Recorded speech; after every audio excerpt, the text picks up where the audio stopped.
Assalamualaikum. Selamat pagi. Ramai yang pergi kerja hari ni kan. Tapi saya alhamdulillah lah hari ni cuti. So jadi bolehlah saya sembang-sembang walaupun tak tahu nak sembang apa. Bolehlah kita bersembang-sembang. So apa khabar semua? Siapa yang bersama saya? Mungkin kita kena tunggu sekejap lagi lah untuk tengok berapa orang yang boleh join kita untuk bersembang-sembang, untuk berbual-bual. Bagi sesiapa yang ada soalan tu boleh tanya soalan. Jangan nanti tunggu lepas habis live baru teringat nak tanya. So ambil peluang ni untuk tanya dan kita boleh kongsi apa ni lah kan, kita boleh kongsi pendapat, kita boleh berbincang. Okey, berapa orang dengan saya hari ni? Saya nak tengok dulu. Okey, apa khabar? Selamat datang semua. Hari ni kita nak berbincang tentang cara mudahlah untuk kita mengatur perbelanjaan keluarga sebab semua orang yang menjana pendapatan, yang ada keperluan, definitely akan ada perbelanjaan. So jadi the matter of bagaimana kita mengatur perbelanjaan itu menentukan berapa simpanan keluarga yang kita ada. So saya akan berbincang tentang inilah. So jadi saya nak tahu dekat sini berapa orang dekat sini dah berumah tangga, berapa orang yang masih lagi belum jelas macam mana nak agihkan perbelanjaan keluarga. So jadi tolong share sebab kita nak kongsikan perkara-perkara yang mudah lah, apa yang kita kena record kan. Kadang-kadang perlu untuk kita balik kepada basic tau dalam soal kewangan supaya kita lebih faham konsep tu. Okey, boleh Okey, ada beberapa langkah untuk tuan-puan mengatur perbelanjaan yang sekejap lagi kita akan share. Yang penting adalah sasarkan dulu setiap bulan gaji tu, sasarkan dulu berapa yang tuan-puan nak menabung untuk persaraan, untuk pendidikan dan untuk dana cemas.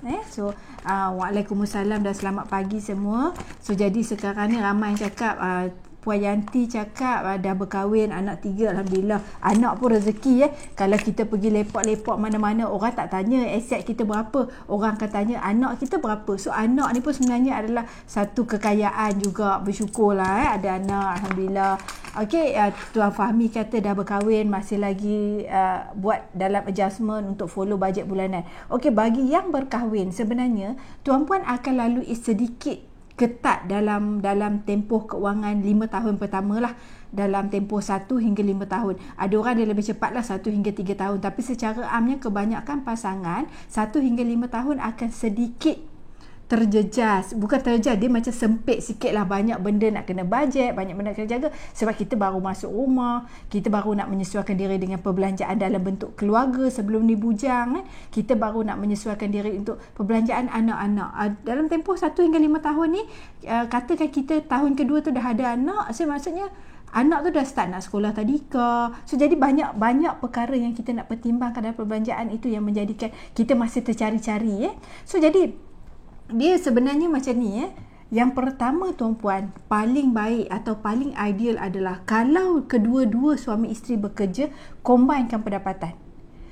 Siapa yang lebih teliti dan lebih jujur dalam kewangan? Kalau isteri yang uruskan, kalau suami yang uruskan.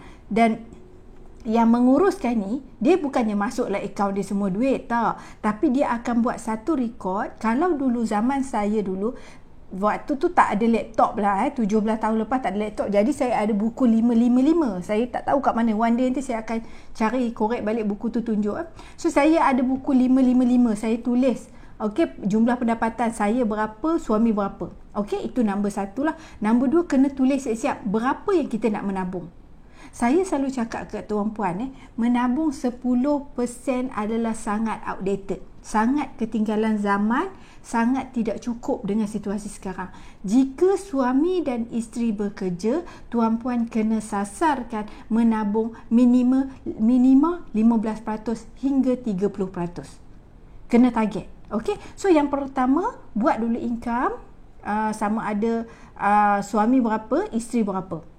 Nombor 2, bila dah combine income, tetapkan dulu sasaran simpanan. Kena ingat bila dalam kita buat konsep belanjaan, kita nak merekod keuangan keluarga kita, kita kena belajar paksa diri menabung dulu. Menabung ni ada banyak cara lah, macam-macam cara kita nak menabung, tapi cara yang paling ringkas adalah pecahkan kepada dua, iaitu 50% wang tunai, 50% emas. Emas jangan beli emas jangan beli emas perhiasan sebab perhiasan lambat untung. So jadi tuan-puan kena beli emas macam ni, emas pelaburan. So jadi asingkan 50%, katakanlah kita berjaya menabung 15% kan, 75% dalam bentuk wang tunai, boleh simpan dekat tabung haji, boleh simpan dekat ASB, dekat PNB sendiri ada ASB 2, ada amanah saham didik, amanah saham wawasan, ASM 3. So ada banyak unit trust.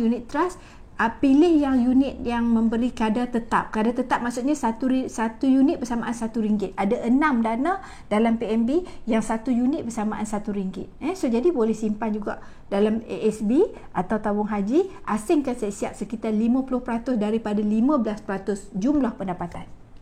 Boleh? Boleh Dan yang selebihnya tu simpan je dalam akaun gap dulu. Di masa depan nak keluarkan tu cerita lain. Okey? Sebab bila tuan-puan baru berkahwin, yang keutamaan yang utama adalah untuk menyediakan dulu dana cemas. Ini sangat-sangat penting. Jangan melabur dulu tuan-puan. Ramai yang saya tengok pasangan muda hari ini nak cepat kaya. Nak main macam-macam yang saya tak nak sebut lah. Nak cepat kaya. Oh, dia kata simpan emas dengan duit ni rugi, lambat untung. Sebab macam ASB sendiri pun dalam sekarang pun dah sekitar 4% saja kan. Kalau tabung haji tu lagilah bawah 3%. Kalau emas ni lambat, nak kena tunggu 2 hingga 3 tahun. Jadi dia orang masuk cabang pelaburan yang berisiko tinggi. Tuan-puan kena ingat, mana-mana cabang, saya tak nak sebut cabang apa, mana-mana cabang yang memberi pulangan yang tinggi, risikonya juga tinggi. Memang macam tu. Sebab itu bagi orang atau rumah tangga yang belum lagi ada dana cemas 6 bulan hingga 12 bulan, tak payah melabur di tempat yang berisiko tinggi. Menabung dalam wang tunai dan emas sudah. Itu adalah kategori cabang yang hampir tidak ada risiko. Jadi kita perlukan dana cemas, dan yang ini kita kena fokus dulu. Okey? So pertama ingat bila buat perbelanjaan keluarga, bila buat keuangan keluarga, letak dulu sasaran nak menabung minimum 15% lah minimum. 10% tak cukup tuan-puan. Tolong jangan sasarkan 10%. Terlalu sedikit. Ramai pakar kewangan dia cakap simpan minimum 10%. Tapi 10% tu nasihat yang 20 tahun lepas. Sekarang dengan situasi ekonomi hari ini, kita dah kena lebih ketatkan tali pinggang. So jadi konsep menabung ni sebenarnya dia bukan kata kita nak kena kerekut. Kalau pendapatan kita tinggi, kita belanja banyak pun tak apa, asalkan simpanan kita pun banyak. Tak ada masalah. Sebab itu kadang-kadang kita tengok orang kaya, kita bazirnya dia beli kereta sampai 1 juta. Tapi masalah income dia sebulan 1 juta tuan-puan. Bila dia income 1 juta sebulan, dia beli kereta yang bernilai 1 juta. Okey. Sebab itu baru bersamaan dengan 1 bulan gaji. Nampak? So jadi bukan kita mengatur kewangan bermakna kita perlu berjimat. Cuma kita perlu hidup di bawah kemampuan. Okey, macam kereta, kita kena beli kereta yang tak boleh lebih pada 12 bulan gaji. Kalau rumah ansuran bayaran bulanan, rumah kediaman ansuran bayaran bulanan tak lebih daripada 35%. Okey, so jadi selepas kita buat rekod untuk simpanan, tulis dulu dekat simpanan. Yang kedua adalah tulis pula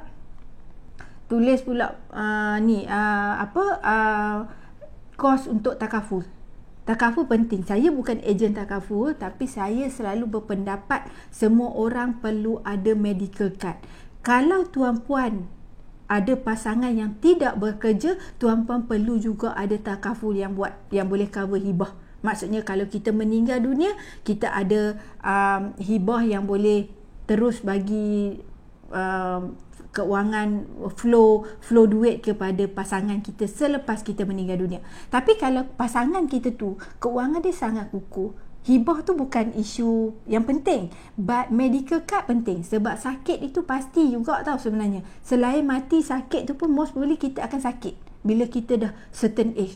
Kos perubatan saban tahun semakin meningkat dengan sekarang yang hospital penuh dengan kes-kes COVID. Kes kita yang sakit ni kita bukan keutamaan sangat, jadi kita ambil medical card supaya kita boleh dapat treatment yang lebih baik dan lebih cepat. Okey, so itu nombor 2. Nombor 1 tadi simpanan, nombor 2 takaful. Okey, nombor 3 baru bil dan hutang. Bil dan hutang maksudnya tuan-puan kena sedarakanlah bil TMB ke, hutang-hutang apa yang macam telefon ke, dari masa ke semasa. Sebab itu yang saya kata penting untuk combine pendapatan dan juga perbelanjaan suami isteri. Tengok dari masa ke semasa, package telefon tu boleh tak combine untuk dapat macam family package yang lebih murah, ataupun tengok package tu kenapa kita nak pasang rancangan berbayar TV padahal kita suami isteri bekerja tak duduk rumah. Boleh potong juga kan. So jadi itu adalah antara perkara-perkara yang kita perlu ambil tahu. Okey, itu perkara-perkara yang kita perlu ambil tahu. Wan Muhammad Syazwan kata tips ini sangat bermanfaat untuk saya yang belum berkahwin. Wan Muhammad Syazwan, expectation saya adalah bagi orang bujang yang belum berkahwin, tuan kena menabung minimum 30% hingga 50%. Kalau dah berkahwin, komitmen dah lebih besar, gaji kita tak naik banyak tuan-puan. Masa bujang dengan dah kahwin gaji tak naik banyak. So jadi kalau orang yang berumah tangga simpan 15 hingga 30% dah cukup. Orang bujang kena simpan 30% hingga 50%. Boleh? So kalau tuan sekarang tinggal di rumah sendiri, cari cara untuk sewakan bilik-bilik lain supaya kita duduk rumah penginapan percuma.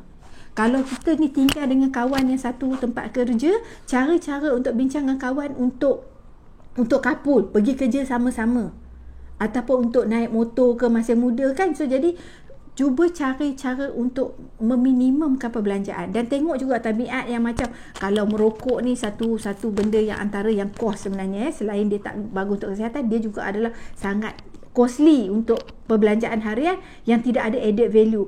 Tu kos merokok tu kurangkan beli buku. Selagi tuan-puan katakan satu hari ni tuan-puan dah ada 12 bulan gaji, dah lebih duit ni, dah banyak duit, emas pun dah banyak, emas ada 6 bulan, duit cash ada 6 bulan. Tuan-puan rasa duit ni dah banyak, emas ni dah banyak, nak buat apa? Saya bagi nasihat, jangan buat apa-apa selagi tidak berguru dan tidak membaca buku. Lepas ni mulai hari ni tolong target at least setahun tu ada 12 buku yang tuan-tuan baca. Sebulan belilah satu buku. Kena ada allocation untuk buku. Buku apa? Buku-buku tentang keuangan, tentang pelaburan, tentang macam mana nak mengembangkan kekayaan, tentang mindset orang yang berjaya. So jadi ini antara langkah-langkah kita lah untuk buat penambah baik dalam kehidupan kita. Sebab kalau tanya saya dan suami pun bukanlah ada guru sangat masa muda. Masa kami 17 tahun lepas tuan-puan, kos seminar sangat mahal, bukan macam sekarang yang mana-mana pun ada seminar. So jadi kita tak mampu nak pergi seminar apa semua. Dulu nak menabung pun memang perik, kena buat 2-3 kerja. Jadinya apa yang kita buat, kita beli buku. Sebab buku ni adalah proses pembelajaran yang paling cepat. Selain kita boleh tanda, kita boleh tulis apa poin-poin yang penting, dan kita boleh mengorek ilmu penulis itu. Sebab penulis yang menulis buku sebenarnya dia adalah orang yang berilmu. Jadi kita ambil pengalaman dia, kita belajar daripada kesilapan dia supaya kita tak ulang buat. Okey, 2 benda yang sangat bagus dekat hidup ni adalah kalau kita boleh tiru orang berjaya dan kita boleh belajar untuk elak kesilapan dia pernah buat dulu. So 2 ini akan membantu keuangan tuan-puan. Okey, nampak Okey, so tadi kita dah pergi satu uyuk panjang, kononnya nak buat pendek sebab nak keluar ada hal kan. So tadi kita kata simpanan, lepas tu takaful, lepas tu bil-bil, dan kemudian hutang-hutang. Kalau boleh daripada simpanan dan hutang-hutang tu semua, simpanan hutang-hutang jangan lebih daripada 60% lah. Kalau lebih daripada tu, yang sebab tu ramai orang dia kata hari ni gaji hari ni juga habis, transfer online, kerja sebulan sehari je habis, transfer online habis. So jadi kalau boleh tak perlu berbelanja sampai lebih daripada 60% kos perbelanjaan bil dan hutang. Bil dan hutang ni termasuklah yuran taska, tadika anak. Tengoklah juga anak tu perlu ke tadika swasta. Di zamannya sekarang ni UPSR pun orang tak ambil, PMR pun orang tak ambil, PT3 sekarang. PT3 orang dah tak ambil, UPSR pun orang tak ambil. Perlu ke kita hantar anak kita ke tadika swasta kalau kita ni belum mampu kan? So bagi saya allocation tadika swasta tu baik kita menabung bila dia sekolah menengah baru hantar sekolah swasta. Sebab di sekolah menengah anak kita dah matang. Sebab ini pengalaman peribadi saya. Saya hantar anak saya masa dia kecil dulu tadika biasa-biasa. Tapi allocation yang lebih tu saya menabung untuk bila dia dah tingkatan 1, saya hantar anak saya ke sekolah swasta. Tahfiz akademik, tahfiz English lah. Maksud dia belajar Arab dan juga English. Setidak-tidaknya dia faham Al-Quran. Kenapa? Sebab umur anak kita dah 13 tahun. Dia dah matang. So anak saya sekarang dah tahun ketiga lah. 15 tahun kan? 15 tahun, tahun ketiga lah dia sekarang berada di sekolah swasta. So tuan-puan kalau sekarang dah hantar anak pergi ke tadika swasta, bagi saya tak perlu.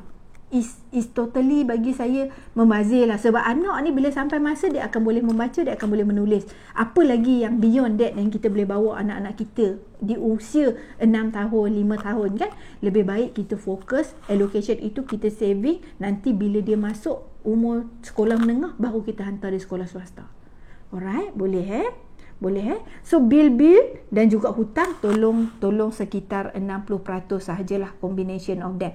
Apa maksud dia? Ansuran rumah, ansuran kereta dan juga bil elektrik, bil api, bil astro ke bil apalah. So kalau yang hiburan tu selalu orang kata kita kena ada allocation sampah. Apa maksud allocation sampah? Allocation sampah ni adalah allocation hiburan lah, sekitar 5%. Tapi secara jujur dalam keuangan saya tak letak pun allocation sampah. Bagi saya tidak perlu. Saya cuma mementingkan allocation sedekah. Nampak So jadi berbanding dengan allocation sampah, tak perlu bagi saya tak nampak. Kalau kadang-kadang kita nak tengok wayang, pergi tengok je lah, jimat lah daripada yang 60% tadi kan. Kadang-kadang kita rasa nak makan sedap, kita gunalah dalam yang 60% tadi. Tapi yang 5% lagi allocation untuk sedekah. So yang itu kena buat jugalah. Sebab macam yang saya cakap kita nak bawa harta kita ke akhirat Dan tuan-puan kena ingat, jangan tunggu kaya baru nak sedekah. Sekarang buat. Kena ada allocation untuk bagi dekat ibu walaupun sikit. Walaupun RM10 pun bagi kat mak, bagi je. Walaupun RM50. Dulu saya ingat saya bagi kat mak saya RM10 pun saya bagi. Sebab itu je yang saya mampu. RM20 zaman tu gaji kecil. Tapi saya akan minta mak doakan saya. Doakan saya murah rezeki. InsyaAllah one day nanti saya akan semakin ni lah. So jadi ini adalah rangka atau kerangka perbelanjaan. Tuan-puan boleh buat. Dan ada beberapa pilihan. Sama ada tuan-puan buat dalam buku, tulis. Ada orang dia suka menulis. Atau dalam Excel. Macam saya sekarang, saya suka Excel lah. Sebab banyak formula boleh buat. Saya boleh buat forecast untuk 5 tahun lagi. Berapa jumlah simpanan semua kan. Berapa jumlah gram emas semua. So buatlah Excel. Ataupun sekarang dah moden. Boleh buat dalam bentuk application. Apps. Cari je mana-mana apps yang percuma untuk rekodkan setiap hari kewangan. Kalau setiap hari tuan-puan belanja, tuan-puan rekod kos rokok, itulah jadi kos sampah tu. Kos rokok, kos apa lagi? Makan jajan, kos minum air kotak. Sebenarnya itu adalah kos sampah yang tuan-puan tak sedar. Habis cukup bulan, duit pergi mana habis? Tak nampak duit tu pergi mana, tapi sebenarnya dah pergi kepada kos sampah. Lebih, kadang-kadang lebih 5%, kadang-kadang sampai 10%. So kadang-kadang kan kita yang mak-mak macam saya pergi ke pasar raya, tengok cekak rambut lah, getah rambut anak lah, kita nampak tak apa, RM5 je. RM5 tu duk ulang 10 kali dah RM50. So jadi sebab itu bagus kalau kita ada rekod yang mencatat semua ni. Alright, boleh So nampak ada apa-apa soalan tak? Ada apa-apa soalan tak? So tuan-puan, bagi sesiapa yang mula nak menabung emas, so ini bunga emas ni hari ini last promotion last hari ni ada promosi 10 gram boleh bayar ansur-ansur, nanti dah habis bayar boleh pergi ke tak payah pergi Public Gold akan post ke alamat tuan-puan. Bayaran bulanan lebih kurang 260 je sebulan. Ramai dalam tim saya, diorang buat force saving ataupun EPP, cara menabung secara paksa. Maksudnya mereka paksa diri buka sama ada invoice EPP bunga emas ataupun invoice dinar macam ni, emas dinar. So dinar 4.25 gram lebih kurang RM110 saja. Dia bayar 10 bulan, dia dapat emas tangan. Lepas tu dia sambung buat EPP lagi. Dia ulang proses ni. Sebab apa? Sebab nak paksa. Orang macam kita, ada sesetengah orang, dia tak mampu nak menabung kecuali ada paksaan. Alright. So Wan Muhammad Syazwan tanya, ada tak tip cara untuk menguruskan hutang pendidikan seperti PTPTN? Okey, saya ingat beberapa tahun lepas penulisan saya tentang PTPTN saya 56,000. Mahal sebab saya universiti swasta. Tapi saya tak rasa rugilah sebab saya dapat pekerjaan melalui pendidikan tersebut, melalui ijazah tersebut kan. So jadi hutang 56,000 tu sepatutnya PTPTN suruh saya bayar dalam tempoh 15 tahun, tapi saya selesaikan 8 tahun lebih awal. Dan ada beberapa cara yang saya kongsikan. Tak apa Tuan Wan Muhammad Syazwan, nanti saya cari balik sebab nak share dalam live takut panjang. Saya akan cari balik posting tu, nanti saya akan komen dekat situ dan dia akan naik balik lah posting tu. Nanti Tuan Syazwan tengok balik. Boleh So cara mudahnya adalah macam ni lah. Kalau hutang kita besar, tak kira PTPTN ke apa ke, kita rasa komitmen kita tinggi, kita cuma ada 3 cara saja. Nombor 1, dia tak ada magic. Kalau ada siapa-siapa kata ada magic, tak apa, hutang boleh selesai dalam tempoh 1 bulan. Tak ada magic sebenarnya dalam kewangan. Dalam kewangan, dia cuma ada 3 cara saja kalau kita nak tingkatkan simpanan atau nak hapuskan hutang yang cepat. Of course lah, penghapusan hutang ada teknik snowball, ada teknik staggered lah, conflict lah, whatsoever teknik memang ada. Tapi still berbalik kepada 3 asas ini. Nombor 1 adalah kurangkan perbelanjaan, iaitu jimat. Maksudnya apa? Kalau selama ni kita duduk hujung minggu kita keluar, lepas ni hujung minggu kita duduk rumah. Kalau selama ni hujung minggu kita makan dekat luar, hujung minggu sekarang kita makan kat rumah. Kalau selama ni kita pergi tengok wayang sebulan sekali, sekarang kita dah tengok TV je kat rumah, kita langgan Netflix, tengok TV ataupun tengok YouTube saja kat rumah. Kalau sebelum ni kita buat perbelanjaan apa-apa, lepas ni kita kurang. So jadi satu asas dia adalah kurangkan perbelanjaan. Nombor 2 adalah tingkatkan pendapatan. Ini teknik yang sangat powerful. Tingkatkan pendapatan sangat powerful tuan-puan. Sebab apa? Sebab kalau tuan-puan berjimat, berapa sangat tuan-puan boleh jimatkan? Sebab bila kita berjimat, dia ada had. Apa maksud had? Katakan gaji kita 1,000, contoh 1,000 lah senang kira. Gaji kita 1,000, kita jimat macam mana pun, kita tak akan boleh menabung 1,000. Sebab kurangkan perbelanjaan ni, macam mana kita jimat, kita tetap perlu berbelanja. Jadi langkah kedua kita kena buat adalah tingkatkan pendapatan. Tingkatkan pendapatan sangat powerful. Kalau gaji kita 1,000, kita boleh tingkatkan pendapatan sebanyak 1,000, kita boleh menabung 100%. Jangan tak pelik jangan rasa pelik lah, mustahil lah, pelik tak rasa tak ni lah. Sebab apa? Dalam dealer di kalangan kami, dealer-dealer public gold ni, ramai dealer public gold yang pendapatan dealership public gold dah 3 hingga 5 kali ganda lebih daripada gaji di pejabat. Apa maksud dia puan? Maksudnya dia boleh menabung 500% atau 5 kali ganda gaji setiap bulan. Dia kerja sebulan, dia boleh menabung 5 bulan. Kalau dia kerja setahun, dia menabung 5 tahun. Dia kerja 10 tahun, dia seolah-olah menabung 50 tahun. Nampak? So, kalau sebab saya kata meningkatkan pendapatan sangat powerful. Sebab apa? Sebab kalau selama ni kita perlu kerja 20 tahun untuk mencukupkan simpanan persaraan kita melalui meningkatkan pendapatan. Kalau kita boleh gandakan 5 kali ganda, kita tak perlu kerja 20 tahun. Kita kerja 5 tahun bersamaan saving 20 tahun. Nampak So nampak apa yang saya nak bagi tahu? Faham Okey, yang ketiga, asas yang ketiga adalah buat kedua-dua, nombor 1 dan 2. Ini super powerful. Tapi saya tak ramai dah yang sanggup buat lah. Bila kita income dah 5-6 kali ganda daripada gaji di pejabat, kita pun dah tak nak berjimat. Tapi kalau tuan-puan masih nak doublekan super power tu, nak jadikan super power, tuan-puan perlu buat apa? Tingkatkan pendapatan dan kurangkan belanja. Alright, dan of course perkara begini memerlukan kerjasama pasangan lah. Maksudnya suami isteri kena ada satu mindset yang sama. Sebab itu saya kata bila yang macam Tuan Syazwan ni kan masih anak teruna, saya kata anak teruna lah belum berkahwin, belum ada jodoh, jangan pilih pasangan berdasarkan rupa, pilih pasangan berdasarkan ilmu. Cek pasang calon cek calon kalau dia wanita yang suka membaca, wanita yang suka bekerja, wanita yang suka bercakap isu-isu masa depan, itu calon yang baik. Kalau wanita yang asyik nak make up je, asyik nak insta famous je, bang jom selfie, nak buat Instagram, nak jadi insta famous, itu payah. So jadi bagi sesiapa yang bujang, kalau boleh pilih pasangan yang sama-sama celik keuangan, ini lebih memudahkan. Sebab ini saya bercakap berdasarkan pengalaman peribadilah. Bila saya berkahwin dengan Tuan Fuad, suami saya rasa saya mengahwini diri saya sendiri dalam wasi lelaki. Sebab sama. Cara kami berjimat sama, cara kami bekerja sama. So jadi segala-galanya lebih mudah.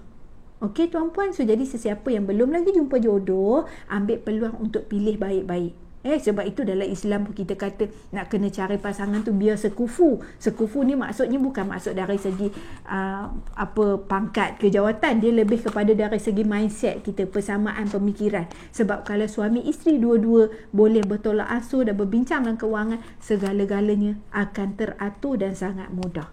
Alright, boleh Okey, Puan Ina Hamid tanya, berbaloi tak jual emas untuk bayar hutang? Dia macam ni, Puan Ina bandingkan jumlah hutang tu, dia punya interest tahunan atau bulanan dia. Kalau kat kredit bulanan kan, kalau interest tahunan atau bulanan dia melebihi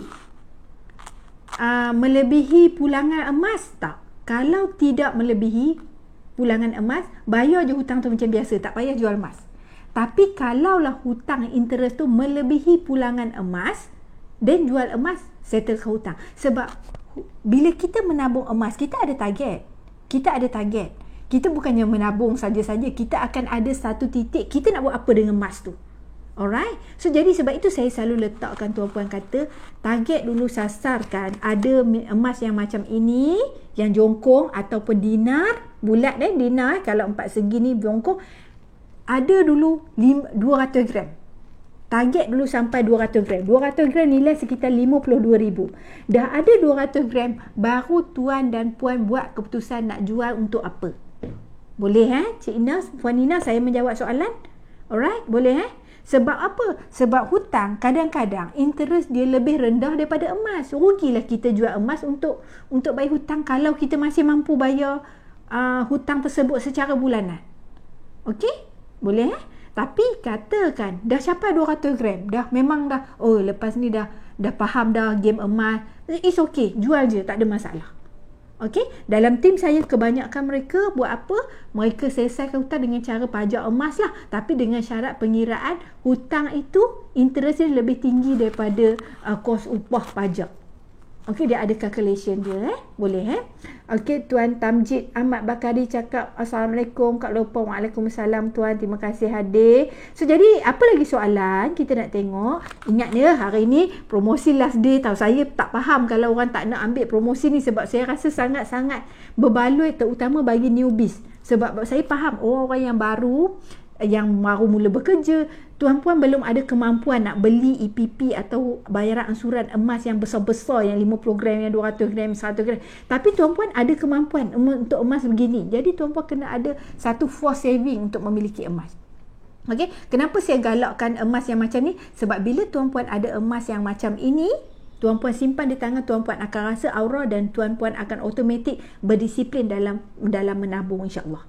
Okey, boleh Alright, ada apa-apa soalan? Kalau tak ada, saya nak end session. Saya pun nak keluar, ada urusan. So, tolong ingatkan diri. Kata, tak perlulah emas perhiasan ni banyak-banyak. Ini emas perhiasan lah ni.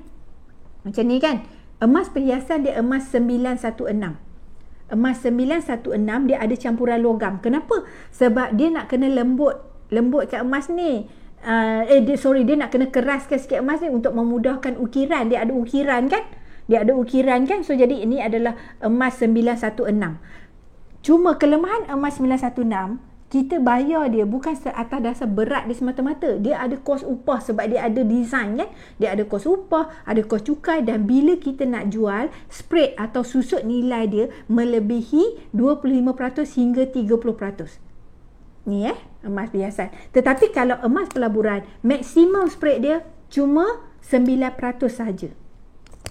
9% saja. Boleh? Okey, boleh Kak Nur Azlina Taib kata, memang best promosi ni, memang sangat ni, dia for saving lah, seolah-olah kita main kutu. Kalau tuan-puan main kutu dengan orang dekat luar, berisiko orang tu lari lah, berlaku penipuan lah, whatsoever kan. Tapi kalau tuan-puan main dalam ni dengan EPP yang melalui public, tuan-puan bayar dekat public, nanti dah dapat emas, bayar setiap bulan habis. public goal akan hantar mas seolah-olah tuan-puan main kutu dengan public goal, tapi dalam bentuk yang selamat, sah dan patuh syariah. Boleh? Okey, Tuan Tamjid tanya, Kak Lopa, formula betul tak gaji masuk tolak 10%? No, tak betul. Saya punya disiplin adalah 10%. Nanti Tuan Tamjid dengar balik live ni, saya dah share tadi apa rasional kenapa saya cakap 10% tak boleh. Salah. 10% sangat tak relevan. Minimum kalau ikut rejim saya, daripada gaji pertama saya menabung 15% minimum. Kalau siapa yang ahli keluarga terdekat, kawan-kawan terdekat dengan saya, memang kenal saya lah macam mana. Memang saya minimum 15%, 30%. Malah bila kita dah jumpa cabang pendapatan yang boleh melebihi gaji, kita boleh menabung 100%. Saya dah share cara dia, Tuan Tamjid, nanti dengar balik live lah. Boleh Tapi memang betul, iaitu gaji, jumlah pendapatan, combine income, suami isteri, tolak dengan simpanan dulu. Lepas simpanan dia ada disiplin dia. Saya dah sebut tadi, nanti boleh dengar balik lah. Okey, so ada apa-apa lagi soalan? Kalau tak ada, saya nak sebut beberapa nama yang terakhir yang muncul dekat sini. Nak ucapkan terima kasih atas tanda penghargaan kepada tuan-puan. Okey, Tuan Wan Muhammad Syazwan, terima kasih. Puan Ina Hamid, terima kasih. Tuan Tamjid, Kak Rosi Paul yang saya sayang, Kak Ros yang cantik, terima kasih Kak Ros. Kak Ina Taib, terima kasih sentiasa bersama saya. Saya sayangkan semua. So hari ni tolong tanya diri, apa yang kita buat untuk menambahkan manfaat kepada diri kita dan orang lain. Apa yang kita buat untuk menambahkan kekayaan di dalam diri kita dan diri orang lain. So jadi salah satu yang tuan-puan boleh buat yang paling mudah adalah tuan-puan boleh share FB Live ini. Setidak-tidaknya tuan-puan dah kongsikan manfaat. Bagi dealer-dealer public goal, kongsikan live supaya nanti memudahkan tuan-puan sendiri. Kenapa? Sebab tuan-puan tak perlu didik dah. Saya yang didik. Nanti tuan-puan yang akan dapat anak-anak didik yang bijak, yang berilmu, yang faham konsep keuangan. Okey, ampun maaf dari saya. Minggu depan saya tak pastilah, mungkin tak ada bila semua orang nak beraya. Saya ucapkan selamat hari raya. Okey, walaupun kena beraya kat sini pun jangan lupa mak kat kampung hantar juga duit raya kan. Sedekah adalah salah satu daripada kepentingan ataupun satu daripada portion yang wajib yang kita kena letak dalam kerangka perbelanjaan dan kewangan keluarga. Kena ada alokasi sedekah. Kalau bagi isteri-isteri, tengok suami buat tak cakna je, tak kisah je mak dia kan. So kita isteri tak apa, kita bagi dekat mak mentua kita. Ini adalah salah satu usaha kita untuk memberkatkan rezeki kita supaya kekayaan kita bertambah dengan pelbagai cara yang kita pun tak terfikir. Okey, sebab kadang-kadang dalam kewangan bukan ada magic, bukan ada nombor semata-mata, tapi dia juga ada magic. Boleh? Okey, Tuan Syahir kata lambat masuk hype, nak kena rotan. Kenapa lambat? Aisyah Isra, terima kasih. Aris Rina, terima kasih. Cantik PS, terima kasih. Puan Rosna, terima kasih. Okey, salam sayang semua. Assalamualaikum, bye. Selamat Hari Raya. Macam dah excited nak raya. Okey, Assalamualaikum.